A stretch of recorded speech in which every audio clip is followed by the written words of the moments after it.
우리 오늘 함께 보실 하나님 말씀은 여호수아 3장 1절에서 8절 말씀입니다. 여호수아 3장 1절에서 8절 말씀. 구약성경 323쪽입니다. 여호수아 3장 1절에서 8절 우리 한 절씩 교독하도록 하겠습니다. 또 여호수아가 아침에 일찍이 일어나서 그와 모든 이스라엘 자손들과 더불어 시딤에서 떠나 요단에 이르러 건너가기 전에 거기서 유숙하니라. 사흘 관리들이 진중으로 두루 다니며 백성에게 명령하여 이르되 너희는 너희 사람 제사장들이 너희 하나님 여호와의 언약궤 매는 것을 보거든 너희가 있는 곳을 떠나 그 뒤를 따르라. 그러나 너희와 그 사이 거리가 2000 규빗쯤 되게 하고 그것에 가까이 하지는 말라. 그리하면 너희가 행할 길을 알리니 너희가 이전에 이 길을 지나보지 못하였음이니라 하니라. 여호수아가 또 백성에게 이르되 너희는 자신을 성결하게 하라. 여호와께서 내일 너희 가운데에 기이한 일들을 행하시리라. 여호수아가 또 제사장들에게 말하여 이르되 언약궤를 메고 백성의 앞서 건너라 하매 곧 언약궤를 메고 백성의 앞서 나아가니라. 여호와께서 여호수아에게 이르시되 내가 오늘부터 시작하여 너를 온 이스라엘의 목전에서 크게 하여 내가 모세와 함께 있었던 것 같이 너와 함께 있는 것을 그들이 알게 하리라. 너는 언약궤를 맨 제사장들에게 명명하여 이르시기를 너희가 요단 물가에 이르거든 요단에 들어서라 하라. 아멘. 네, 할렐루야. 네, 또 기도의 자리에 나오신 여러분들 또 환영하고 축복합니다. 오늘 본문은 여호수아서 내용입니다. 지금까지 이제 홍해를 건너고 광야 40년 생활을 지내왔던 200만 명이나 되는 이스라엘 백성들이 이제 가나안 땅, 하나님께서 약속하셨던 그 가나안 땅을 눈앞에 두고 있는 이 마지막 요단강만 건너가면 이제 하나님께서 허락하신 그 약속의 땅으로 들어가는 그 역사의 현장, 그 시점에 딱 와 있는 순간입니다. 이 이스라엘 백성들이 이제 사해 바다 위쪽으로 쭉 올라와서 시딤이라는 곳에 있다가 이제 이 요단 강가까지 와서 머물고 있는 겁니다. 이제 그 말씀이 이제 오늘 본문인 거죠.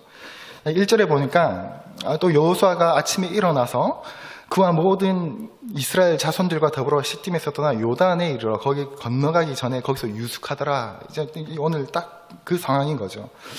여러분 요단강 하면 이제 익숙한 강이죠. 이제 요단강을 모르는 성도는 아무도 없을 겁니다. 요단강 하면 여러분들은 어떤 강이 떠오르십니까? 뭔가 엄숙하지 않습니까? 요단강. 이렇게 요단강 건너가면 천국이 나올 것 같고, 그리고 또 요단강 하면 예수님 세례 받으셨던 어떤 장소. 좀 뭔가 엄숙하죠. 그래서 팔레스타인 지역에 있는 사람들에게도 이 요단강은 그런 느낌들과 이미지를 가지고 있습니다.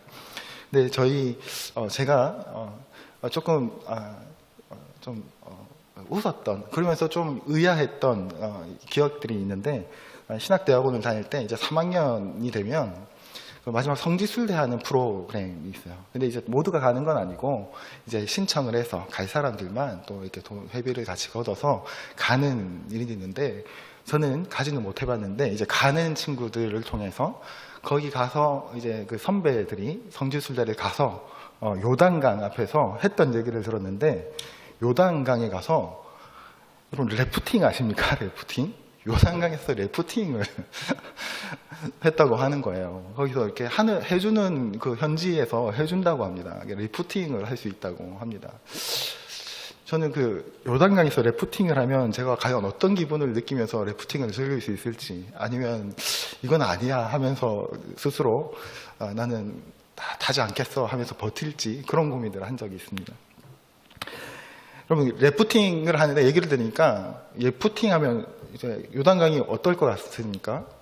래프팅을 즐길 수 있을 정도의 강처럼 느껴지잖아요. 그렇죠? 근데 이 래프팅 할 때는 뭐 물의 깊이도 많이 깊지 않다고 해요. 거의 뭐 그 성인 남자 어른이 기가 뭐 이렇게 완전히 잠길까 말까 하는 뭐 그런 느낌이라는 얘기를 들었어요. 그리고 폭도 한 30m 이 정도의 강의 넓이라고 하면서 래프팅을 즐기는 거예요. 그래서 조금 그냥 웃으면서 들었다가 좀 뭐지? 라는 생각들을 했는데 역시 좀 성경은 역시 공부를 해야 되는 것 같다는 생각을 합니다. 이제 그 지역과 지역에는 이제 건기와 우기가 있는 거예요. 날씨가 우리처럼 항상 이렇게 동일하지 않고 사계절이 아니라 건기와 우기가 나눠져서 건기 때는 거의 이 요단강이 아주 얼마든지 건너갈 수 있고 물살이 있긴 하지만 얼마든지 래프팅을 할 수 있을 정도의 강인 거죠. 근데 우기가 되면 얘기가 달라진다라고 합니다. 우기가 되면 한 30m 뭐 이런 폭의 강이 어떻게 되냐면 거의 1km, 1.5km까지 강이 물이 어마어마하게 불어나는 거예요. 그리고 물살은 어마어마하게 세워지는 거죠. 그러니까 그 강을 우기가 되면 그 요단강을 건너간다는 것은 사실은 거의 불가능에 가까운 거죠. 우리가 한강을 생각해 보면 알죠. 장마 때 막 물이 불어나면 여러분들 그 물살을 보면서 어떤 생각이 드나요? 장마 때, 태풍이 몰려올 때 그런 물들을 보고 있으면 약간 무섭고 두려움의 감정이 들지 않습니까? 그런 상황에 왔다 갔다 하는 그 요단강을 앞에 두고 있는 거죠. 그러면 오늘 본문이 이스라엘 백성들이 그 약속의 땅, 가나안 땅으로 달아가기 위해 요단강을 건너야 할 이 시기는 언제였을까요? 건기였겠습니까? 우기였겠습니까? 30m 폭의 성인 남자라면 빠져 죽지 않을 정도의 이 안전한 강이었을까요? 우기였을까요? 15절에 보니까요. 요단이 곡식 거두는 시기에는 항상 언덕에 넘치더라. 궤를 맨 자들이 요단에 이르며 궤를 맨 제사장들의 발이 물가에 잠기자. 이렇게 기록해요. 그러니까 이 시기에 대한 힌트를 주는데요. 요단이 곡식 거두는 시기라고 합니다. 이 시기는 대략 달력으로 한 3월, 4월의 시기인데 물이 범람하는 시기입니다. 그러니까 우기라는 얘기인 거죠. 우기. 물살이 거세지는 시기였던 겁니다. 곡식이 곧 풍성한 거두는 시기가 범람하는 시기다라고 생각하시면 됩니다. 성경을 보면서 그러면 자연스럽게 질문이 생기죠. 그렇게 안전한 건기가 있는데 왜 우기에 하필이면 위험하게 건너가려고 했을까? 건너가시게 하셨을까? 하는 질문이 들 수밖에 없죠. 이스라엘 백성들이 지금 요단강에 건너기 위해 요단강 앞에 서 있는 이 시기가 앞서 말씀드린 것처럼 폭이 30m가 된 안전한 상황이 아닌 거예요. 이 우기에 정말 1.1km, 1.5km까지 물이 불어나고 물이 소용돌이 치는 이 시기에 굳이 왜 하나님께서 200만 명이나 되는 이 민족의 이 사람들을 이스라엘 백성들이 안전하게 건널 수 있는 건기에 건너게 하지 아니하셨을까? 왜 굳이 그런 것을 두려움을 느끼게 하는 그 물살들을 보게 하시면서 또 하나님의 그 기적적인 방법들을 굳이 동원하시면서 건너가게 하셨을까 하는 것이죠. 왜 그렇게 하셨을까요? 하나님께서는 초자연적인 현상을 일으키시는 것을 좋아하셔서 혹시 그렇게 하셨을까요? 그런데 제가 긴 인생은 아니지만 살면서 느끼는 것은 하나님께서 만드신 질서를 무너뜨리시면서 항상 초자연적인 현상을 일으키는 것을 즐기시는 분은 아니신 것 같아요. 질서를 지키시는 분인 것 같아요. 질서를 하나님께서 만드셨고 질서를 좋아하시는 분인 것 같아요. 그럼 왜 그러셨을까요? 하나님께서는 이 요단강을 우기 때 기적적인 방법으로 건너게 하시면서 이스라엘 백성들에게 준비시키기 위한 목적이 있었다라는 거죠. 어떤 준비입니까? 먼저 7절입니다. 여호와께서 여호수아에게 이르시되 내가 오늘부터 시작하여 너를 온 이스라엘의 목전에서 크게 하여 내가 모세와 함께 있었던 것 같이 너와 함께 있는 것을 그들이 알게 하리라. 이 요단강을 건너기 이전에는요, 우리가 잘 아는 그 모세의 영적 리더십으로 이 출애굽을 하고 홍해를 건너고 광야를 지났습니다. 그러니 이 모세의 리더십이 사라진 이유, 모세가 이제 죽고 난 이후에 그 모세의 리더십의 부재를 느끼고 있는 시기라고 할 수 있겠죠. 모세는 이스라엘과 함께 가나안으로 들어가지 못했습니다. 모세가 죽게 됩니다. 그리고 여호수아가 세워지는 거죠. 하나님께서 이 새로운 젊은 지도자 여호수아의 영적 권위를 세워주기 위한 그림을 그리시는 거죠. 내가 모세와 함께 했던 것 같이 내가 너 여호수아와 함께 하겠다라고 분명히 말씀하고 기록하고 있습니다. 여호수아를 세워주시는 모습을 볼 수 있습니다. 그리고 또 무엇이 있겠습니까? 이 요단강을 이렇게 어렵도록 건너게 하시는 이유에는 하나님께서 또 예배하신 또 다른 이유들이 있겠죠. 단지 여호수아의 리더십만이 아니겠죠. 계속해서 이 이야기들 속에서 그 하나님의 뜻이 드러나기 시작합니다.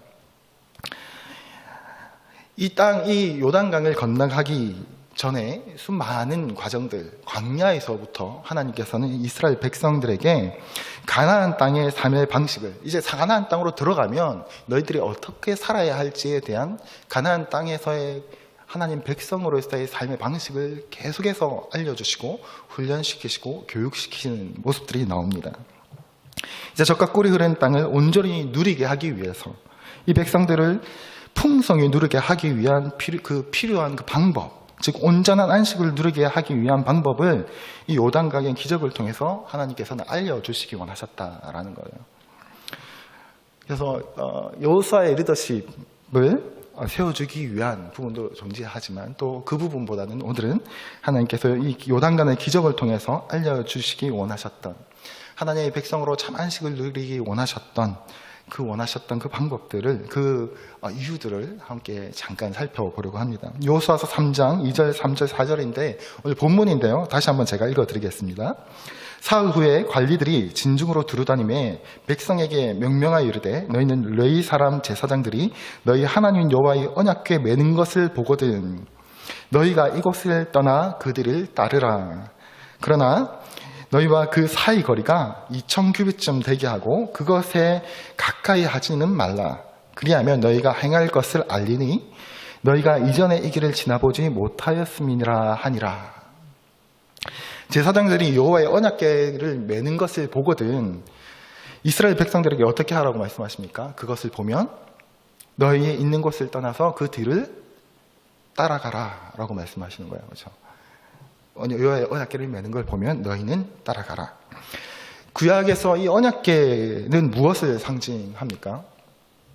우리 많이 들어봤죠. 이 언약궤는 신약에서는 예수 그리스도를 상징하기도 하지만 구약에서는 하나님의 임재를 상징합니다. 하나님의 임재. 이 여호와께서 이스라엘 백성들 가운데 계신다. 여기 임하에 계신다. 라고 그것을 상징하는 것이 언약궤였습니다.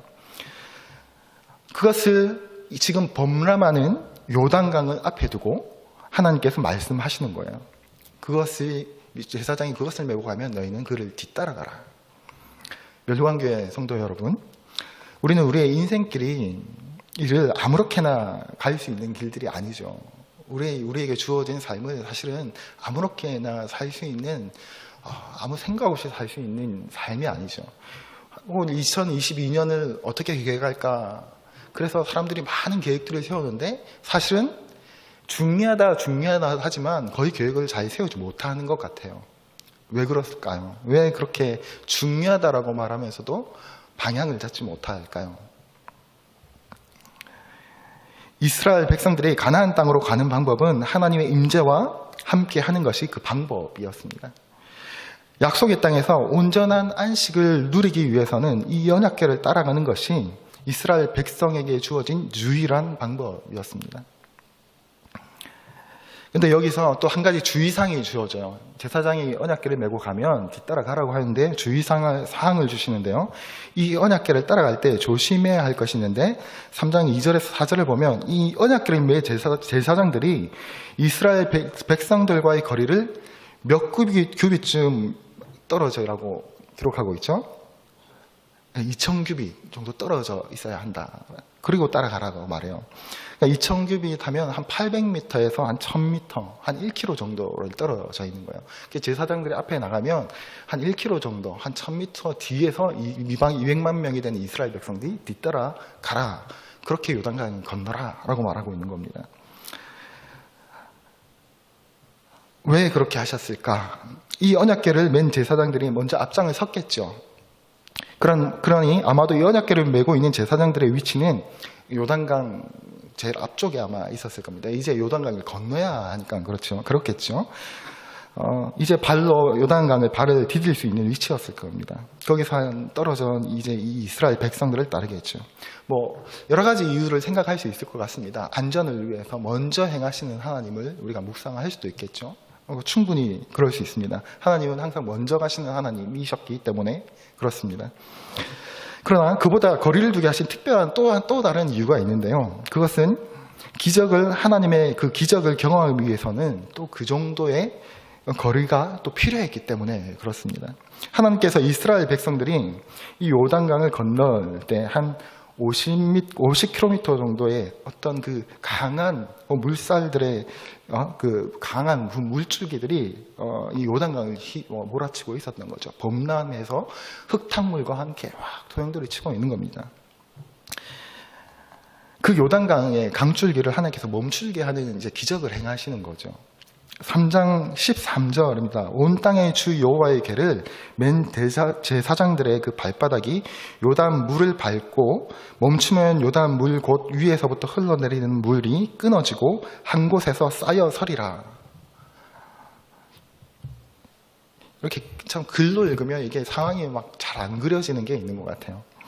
이 요단강의 북쪽에 요단강이 있으면 이제 북쪽에 아단 상읍이라는 것이 있었는데 거기서 요단강의 물줄기를 거기서 이렇게 끼고 내려오다가 물줄기를 거기서 뚝처럼 물이 이렇게 쌓여갈 것이다 라고 말을 하고 있는 거예요. 비켜가면서 아예 그 뚝처럼 물이 쌓이니까 그것으로 이제 요단강으로 물이 계속 못 내려오고 그 방향이 아라바 바다 염의 방향으로 방향을 틀어서 그쪽으로 물이 흘러갈 것이다 라고 말해주고 있는 겁니다. 방향이 뚝이 생겨서 갑자기 물줄기가 다른 바다 쪽으로 다른 길로 나가게 할 것이다 라는 거죠. 그렇게 하셔서 이 요단강의 언약궤를 맨 제사장들이 이제 발을 딛고 한 걸음씩 나아갈 때 이 요단강이 만약에 어떻게 되겠습니까? 그러면 갑자기 물이 없어지는 게 아니라 그렇게 범람하던 물이 방향을 틀었기 때문에 있던 물들이 이렇게 점점점 빠지기 시작하겠죠. 물이 더 이상 내려오지 않으니까 그 범람하던 물이 빠지기 시작했죠. 그래서 한 걸음 나갈 때마다 조금씩 그 물이 빠지는 것들을 눈으로 이제 제사장들이 목도하면서 한 걸음 한 걸음 나아가겠죠. 아마도 두려움은 여전했을 겁니다. 갑자기 물이 빠지기 시작한다고 해서 완전히 갑자기 뿅 하고 사라지는 모습들이 아니었기 때문에 그렇겠죠. 두려울 겁니다. 갑자기 또 물이 언제 이 범람이 또 물로 닥칠지 모르는 그 상황 가운데서 한 걸음씩 나가는 거죠. 그렇게 한 걸음씩 나아갈 때 요단강이 바닥이 마르기 시작하는 거예요. 물이 다른 방향으로 흘러가면서. 이스라엘 백성들은 그 언약궤에서 1km 떨어져서 걷게 하신 이유가 바로 여기 있는 거죠.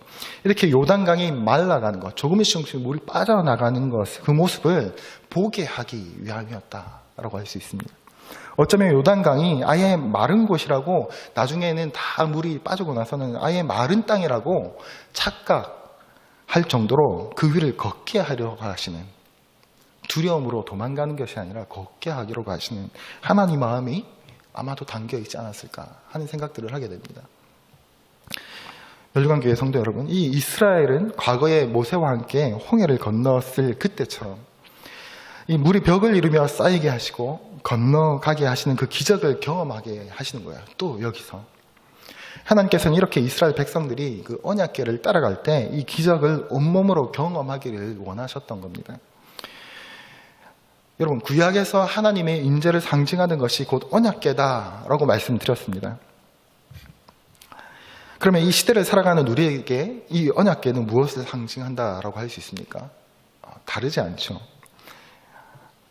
신약 시대에는 아까 예수 그리스도라고 말할 수도 있겠죠. 너희는 언약궤를 따라가라.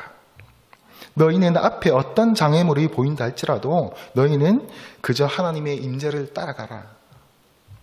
아니, 너의 앞길에 아무것도 보이지 않는다 할지라도 너는 두려워하지 말고 하나님과 동행해라.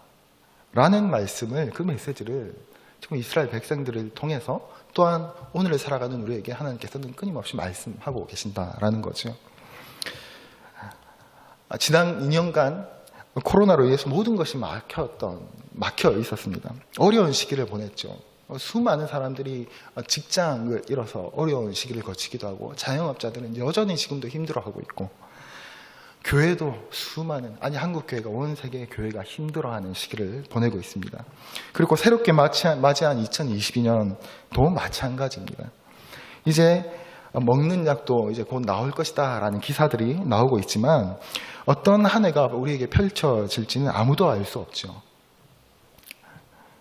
저도 또 2022년에 사역을 생각하고 계획하고 고민하면서 어떤 상황이 또 어떤 상황으로 흘러갈지 모르니까 또 고민이 되고 망설여지는 부분들이 있습니다. 우리가 미래를 바라보며 가지게 되는 모습이 아닌가 하는 생각들이 듭니다. 성도님들도 성도님들의 올 한 해를 생각하면 사실은 알 수 없죠. 그럼에도 불구하고 우리에게는 방향이 정해져 있죠. 사역의 방향이 정해져 있습니다. 교회 방향은 정해져 있습니다. 우리는 하나님과 동행하기 위해서 언약궤를 따라가야 하는데요. 예수님의 제자로서 주님을 어떻게 하면 조금 더 닮아갈 수 있을까? 사역적으로는 어떻게 하면 주님을 조금이라도 더 닮아가도록 도울 수 있을까? 고민하면서 예수님의 뒤를 따라간다면 범람하는 코로나19가 있다 할지라도, 아니면 우리 인생길 가운데 범람하는 두려움이 있다 할지라도 두려워하지 않고 낙심하지 않고, 아니 오히려 하나님의 인도하심과 때로는 기적 같은 인도하심을 묵도하면서 우리의 인생길을 걸어갈 수 있게 될 것입니다. 열두관교회 성도 여러분, 사실 하나님은 없다라고 말하고, 하나님이 말하는 것들과 정반대되는 외침들을 끊임없이 외치는 이 세상 가운데서, 그리고 끊임없이 우리를 유혹하는 만몬신, 돈의 유혹들 앞에서 우리가 다른 것을 보지 않고 오직 하나님의 언약궤, 그것을만 보고 따라간다고 한다면 하나님의 은혜 아래에서 우리는 온전한 안식의 땅으로 결국은 들어갈 수 있게 될 것입니다. 우리가 한 가지 더 묵상하기 원하는데요. 제사장들은요, 언약궤를 메고 앞서가다가 요단강 가운데 서서 있다가 이스라엘 백성들이 요단강을 모두 다 건너오기까지 제사장들은 무엇을 하고 있었겠습니까?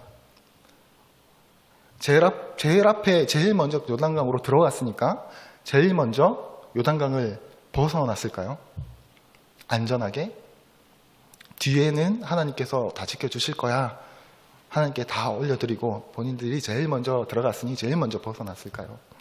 17절입니다.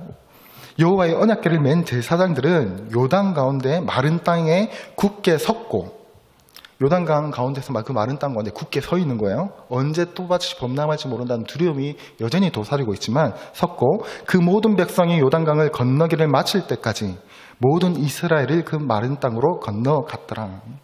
하나님께서 제사장들에게 언약궤를 메고 건너가라고 하셨지, 그 가운데 중간에 어떻게 하라고 구체적으로 지시하지 않으셨어요. 그런 것을 기록하고 있지 않죠. 근데 중간에 뭐라고 어떻게 하라고 말씀하지 않으셨음에도 불구하고 그저 믿음으로 한 걸음 한 걸음 요단강 물에 발을 디뎠고, 그리고 조금씩 마르는 것을 경험했고, 또 한 걸음 내릴 때 더 물이 마르는 것을 경험했고, 그러면서 요단강 중앙까지 가서 서 있는 겁니다. 그리고 200만 명의 이스라엘 백성들이 모두 건널 때까지 거기 서 있었다는 거예요.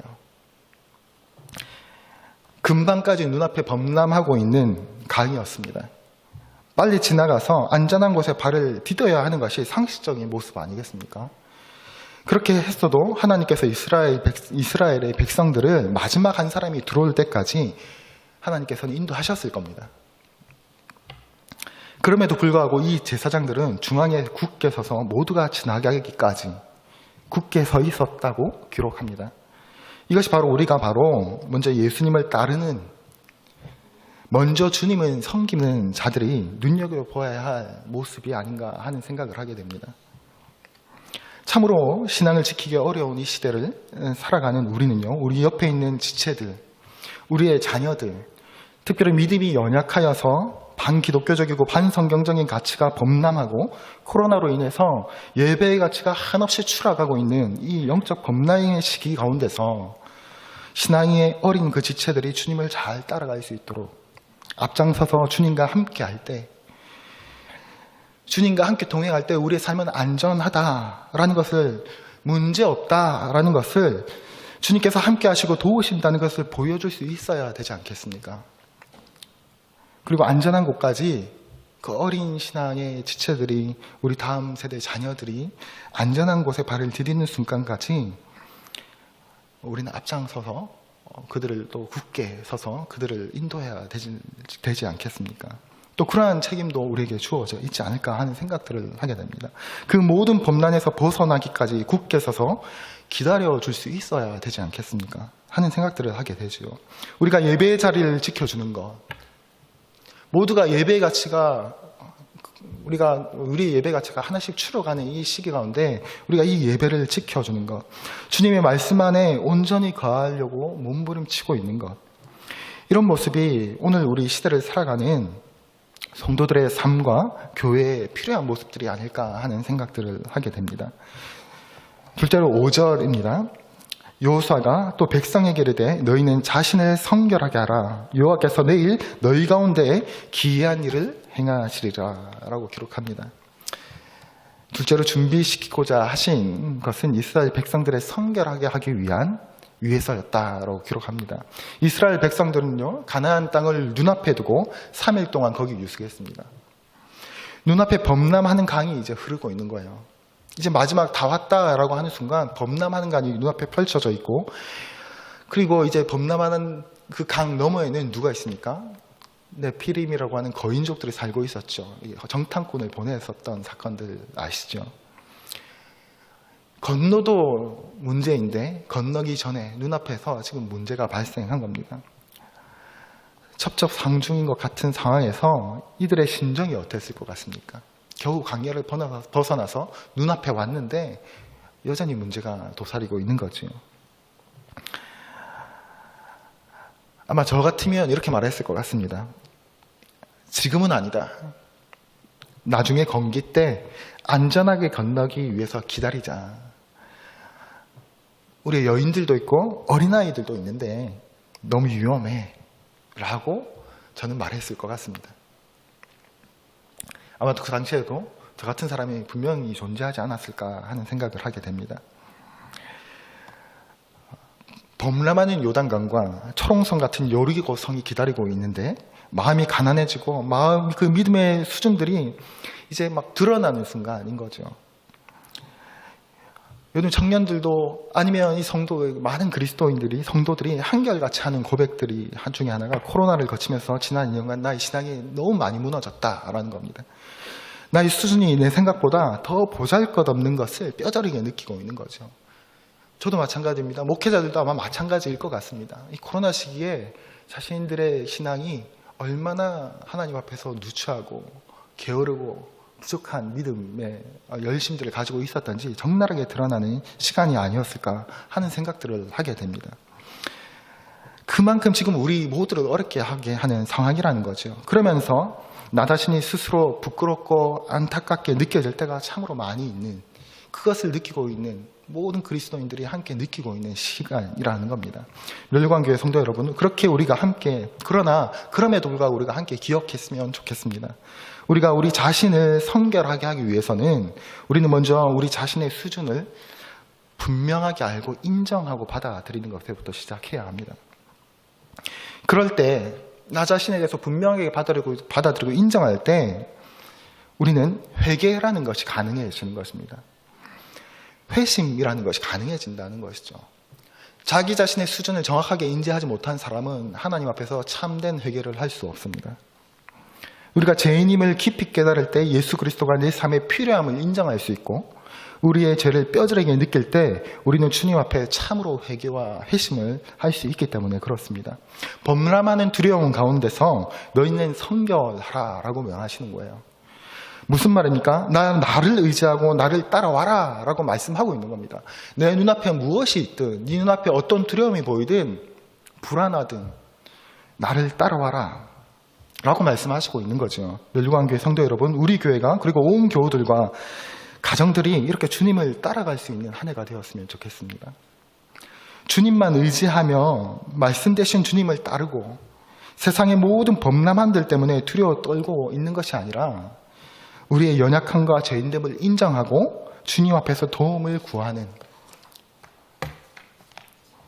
그런 성결한 하나님의 백성다운 백성의 모습을 갖출 수 있는 그런 그 하나님의 백성다운 백성으로 훈련되어질 수 있는 어쩌면 그런 은혜의 기회로 이 어려운 시기들을 우리가 삼았으면 좋겠다라는 생각들을 하게 됩니다. 그래서 소망하기는 우리 교회와 성도님들 한 분 한 분 가정마다 주님께서 행하시는 기이한 일들을 경험하는 그런 간증들과 고백들이 풍성한 한 해가 되었으면 좋겠습니다. 그런 은혜가 있기를 주님의 이름으로 축복드립니다.